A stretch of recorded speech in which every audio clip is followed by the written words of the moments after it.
ini? Alhamdulillah baik Bu Wahyu. Bagaimana dengan Bu Wahyu sendiri? Alhamdulillah saya baik Bu kabarnya. Oh iya, Bu Suyung hari ini akan melakukan proses coaching dengan Bu Susi ya? Iya benar sekali Bu Wahyu. Oke, sebelum melakukan proses coaching, ada yang sedikit kita perlu obrolkan. Boleh minta waktunya sebentar Ibu? Tentu saja boleh Bu Wahyu. Oke, begini Bu. Nanti pada saat coaching antara coach dan coaching, yaitu Bu Suyung dengan Bu Susi ya, tentunya akan saya amati Bu, akan saya nilai sesuai dengan rubrik penilaian coaching ya. Seperti apakah langkah-langkah coaching itu sudah sesuai dengan alur cerita atau belum ya. Lalu kemudian nanti Bu Suyung saya mau amati juga sudah memberikan pertanyaan-pertanyaan yang berbobot sesuai dengan kata kunci yang disampaikan oleh coaching. Kemudian saya juga akan mendengarkan dan mengamati respon serta jawaban dari coaching apakah sudah sesuai dengan pertanyaan yang Bu Suyung sampaikan. Kemudian jangan lupa juga Bu Suyung nanti harus disesuaikan dengan prinsip coaching ya. Di antaranya ada kemitraan, ada proses kreatif dan memaksimalkan potensi yang dimiliki oleh coaching ya. Oh ya, sebelum dilaksanakan proses observasi nih Bu Suyung, ada sedikit yang akan saya tanyakan. Boleh ya Bu Suyung? Boleh, tentu saja boleh Bu. Oke. Untuk yang pertama Bu, kompetensi apa yang ingin Ibu kembangkan dari proses coaching hari ini? Jadi kompetensi yang ingin saya kembangkan pada proses coaching ini ya Bu, kali ini pastinya tentang kompetensi inti coaching, yaitu yang pertama tentang kehadiran penuh, yang kedua mendengarkan aktif, dan yang ketiga tentang mengajukan pertanyaan berbobot kepada coach. Oke, baik. Berarti Bu Suyung ingin mengembangkan 3 kompetensi ya? Benar sekali. Ya, yaitu kehadiran penuh, mendengarkan aktif, dan mengajukan pertanyaan berbobot. Di antara ketiganya Bu, kira-kira mana yang lebih spesifik yang ingin Ibu Suyung kembangkan atau ingin Ibu observasi? Menurut saya yang lebih spesifik ingin saya kembangkan itu mendengarkan aktif, mengajukan pertanyaan berbobot kepada voucher, begitu Bu. Oke, baik. Berarti ada 2 Ibu Suyung yang ingin dikembangkan yang lebih spesifik yaitu mendengarkan aktif dan memberikan pertanyaan berbobot. Iya, benar sekali Bu Wahyu. Nah, kira-kira nih Bu Suyung, indikator ketercapaian dan tujuan pengembangan yang ingin Ibu harapkan atau ingin inginkan dari diskusi dengan Bu Susi nanti seperti apa? Ya, indikator ketercapaian yang saya akan melihat apakah voucher sudah bisa mencari solusi tentang masalah yang dihadapi, dan juga voucher memiliki rencana atau aksi rencana kedepannya yang harus dilakukan begitu baik. Oke, baik Bu Suyung. Jadi indikator ketercapaiannya itu adalah saat coaching sudah bisa menemukan sendiri ya solusi dari permasalahan yang dihadapi dan memiliki rencana aksi untuk kedepannya setelah dia menemukan solusinya seperti itu ya. Ya, benar sekali. Baik, baik Bu Suyung, terima kasih atas jawaban-jawabannya ya. Silakan Bu Suyung melakukan proses coaching dengan sebaik-baiknya ya tentunya, dan nanti setelah proses coaching sudah selesai kita bisa ngobrol-ngobrol lagi ya Bu Suyem. Tentu saja bisa Bu Wahyu.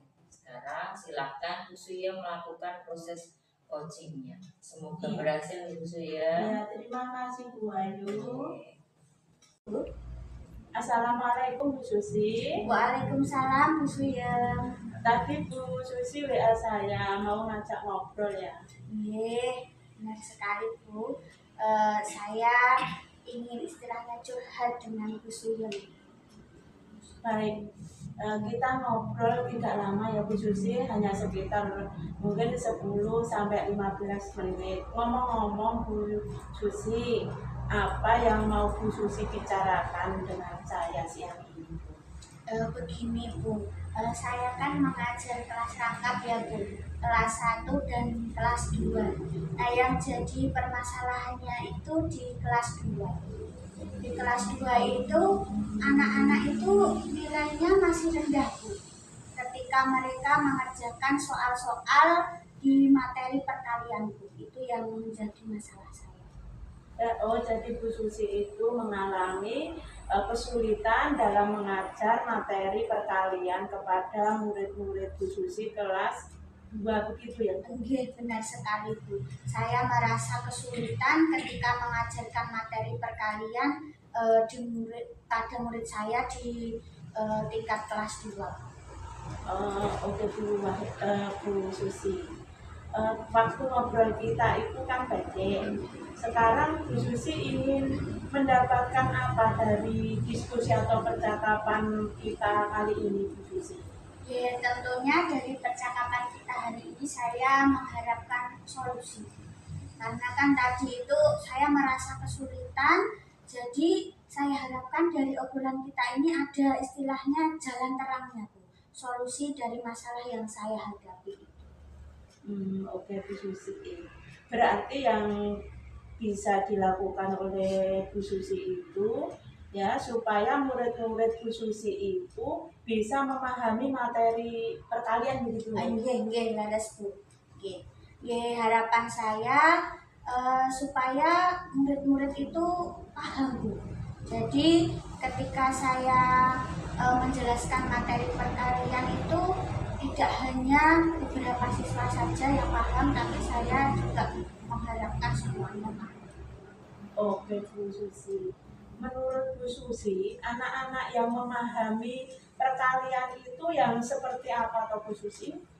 Kalau menurut saya ya Bu, materi perkalian itu bisa dipahami dari istilahnya anak itu mengenal konsep penjumlahan berulang. Jadi mungkin nanti ketika anak itu mengerjakan sebuah soal perkalian, ya mereka tentunya juga harus paham dulu konsepnya. Jadi diubah dulu menjadi penjumlahan berulang yang nantinya bisa ditemukan hasil yang tepat seperti itu. Baik, jadi anak-anak paham tahap-tahap mengerjakan perkalian dari mengubahnya menjadi penjumlahan berulang, terus menjumlahkannya dengan benar, hasil akhirnya benar, begitu ya Bu idealnya. Iya, idealnya seperti itu Bu. Baik, kalau anak-anak di level itu kita bilang gini Bu, levelnya itu di antara 10 sampai 1 atau 1 sampai 10 itu menurut Bu Susi, murid-murid Bu Susi kelas 2 itu di level berapa Bu? Kalau menurut saya ya Bu, murid saya itu kira-kira di level 5. Mengapa demikian? Karena saya lihat sebenarnya murid itu juga sudah paham konsepnya. Jadi perkalian itu penjumlahan berulang sudah bisa ya. Tapi untuk hasil akhirnya itu Bu, jadi murid itu belum bisa menentukan hasil akhir yang tepat seperti itu. Jadi jika disimpulkan ya itu berada di poin 5. Baik, menurut Bu Susi, murid-murid Bu Susi saat ini tentang materi perkalian itu di level 5. Untuk memahami tentang materi perkalian gitu ya. Apakah ada kemungkinan murid-murid berada di level 10 begitu Bu Susi? Ya kemungkinan ada Bu. Mungkin dengan terus berlatih ya, karena kan ketika kita hanya mengerjakan misalnya sekali saja itu kan belum mampu. Nanti misalnya setiap hari kita berikan latihan-latihan, kemungkinan murid bisa mencapai di level yang lebih tinggi lagi. Menurut Bu Susi, yang bisa Bu Susi lakukan untuk membantu murid-murid Bu Susi itu berada di level itu dalam memahami materi perkalian itu bagaimana? Sebenarnya ya Bu, itu yang baru saya pikirkan. Bagaimana caranya bisa meningkatkan pemahaman siswa untuk materi perkalian supaya murid-murid itu ketika saya berikan materi itu juga istilahnya hasil pengerjaan soalnya sudah benar semua seperti itu. Jadi saya ada beberapa ide Bu. Nah, ide apa itu kira-kira Bu Susi? Jadi begini Bu, saat saya mengajar kemarin, saya itu hanya menggunakan metode ceramah. Jadi kan ketika kita berceramah itu tentunya kan murid-murid juga akan merasa bosan dan juga tidak konsentrasi ya istilahnya. Jadi setelah saya istilahnya renungkan, saya pikirkan lagi kok metode ceramah itu kurang efektif seperti itu. Jadi saya itu ingin merancang sebuah metode pembelajaran yang mana bisa meningkatkan motivasi siswa dalam belajar. Tentunya juga bisa meningkatkan interaksi siswa. Jadi siswa itu tidak hanya monoton begitu saja. Wah, bagus sekali Bu Susi. Kira-kira apa langkahnya? Maksudnya umpamanya kita pakai game yang apabila di murid itu bisa lebih memahami tentang materi perkalian itu, kira-kira game apa yang akan dimainkan oleh Bu Susi? Misalkan kita mau menerapkan sebuah game ya Bu, mungkin kita bisa menerapkan game habiskan tentakelku. Nah, jadi dari game itu kita bisa memahamkan konsep perkalian kepada siswa. Jadi nanti saya akan membuat beberapa soal tentang perkalian itu, kemudian saya gunting-gunting di kertas soal seperti itu ya. Kemudian nanti saya tempelkan nanti kan juga ada tubuh guritanya, saya tempelkan di tubuh guritanya dan nanti juga menjadi tentakel yang seperti itu. Nanti murid itu akan mengambil satu kartu. Nah, kartu soal nanti kemudian dia akan mengerjakan. Misalnya 10 kali 2. Nah, misalkan siswa kan mendapat soal itu gitu. Nanti siswa mengerjakan, hasilnya berapa. Nah, nanti ketika menghitungnya itu misalnya ada siswa yang kurang paham bisa menggunakan benda konkret Bu. Bisa menggunakan stik es krim atau bisa menggunakan misalnya batu-batuan yang kecil-kecil itu atau misalnya manik-manik, nah bisa digunakan. Nanti ketika sudah selesai, sudah ada hasilnya, siswa sudah mengerjakan, nanti dibawa ke depan, diserahkan kepada gurunya. Jika jawabannya itu benar, murid bisa mengambil soal yang berikutnya lagi, nanti dikerjakan lagi. Rencana saya seperti itu. Baik, jadi ukurannya seperti itu ya, keberhasilannya. Baik Bu Susi, menurut Bu Susi apakah ada kendala dalam rencana aksi yang akan Bu Susi terapkan di dalam pembelajaran ini? Mungkin untuk kendalanya Bu, saya itu memerlukan waktu yang tidak cukup istilahnya cepat, jadi butuh proses, karena kan tadi harus menyiapkan kartu soalnya, menyiapkan gambar-gambarnya, menyiapkan media-medianya, dan saya juga istilahnya membutuhkan tempat yang agak luas Bu. Nanti kan misalnya nanti di ruangan kelas yang luas kan siswa bisa bereksplorasi, sebenarnya. Bu Susi perlu waktu berapa lama kira-kira untuk mempersiapkan media tersebut yang dibutuhkan dan solusi apa untuk kendala yang Ibu Susi hadapi itu? untuk waktunya itu nanti kan pembelajaran matematika itu sekitar 3 hari lagi gitu. Jadi nanti mulai hari ini saya juga istilahnya mempersiapkan media-media yang dibutuhkan, dan nanti untuk mempersiapkan tempatnya, karena kan tadi membutuhkan tempat yang cukup luas, nanti bisa saya akali dengan membuat kelas itu menjadi lebih leluasa. Jadi misalnya meja kursinya kan yang semulanya di tengah, nanti saya pinggirkan dulu. Nah, nanti siswa belajar di tempat yang sudah tidak ada meja dan kursinya di tengah-tengah itu, jadi mereka bisa berkreasi sepuasnya. Ya, begitu ya. Adakah seseorang yang mungkin bisa membantu Bu Susi untuk mempersiapkan pembelajaran tersebut atau untuk memperlancar jenengan mencapai keberhasilan itu?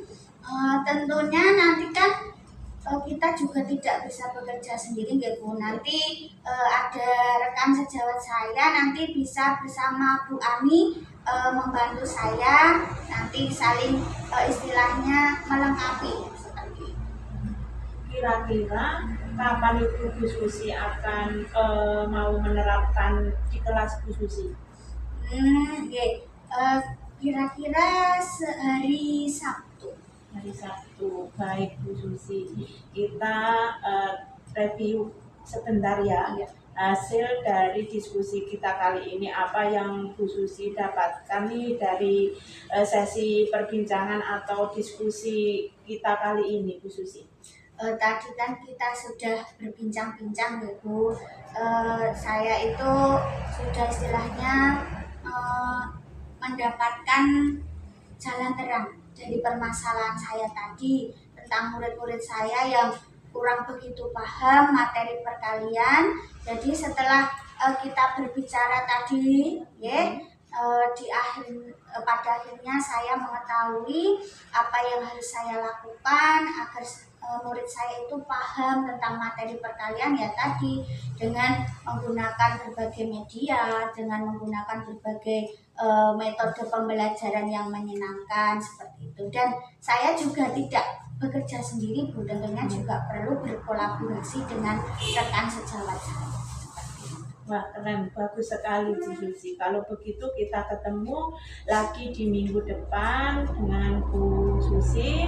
Saya pengen dengar cerita, pengen ngobrol lagi tentang keseruan belajar perkalian di kelas Bu Susi. Dan jangan lupa hubungi saya kalau butuh support atau bantuan ya Bu.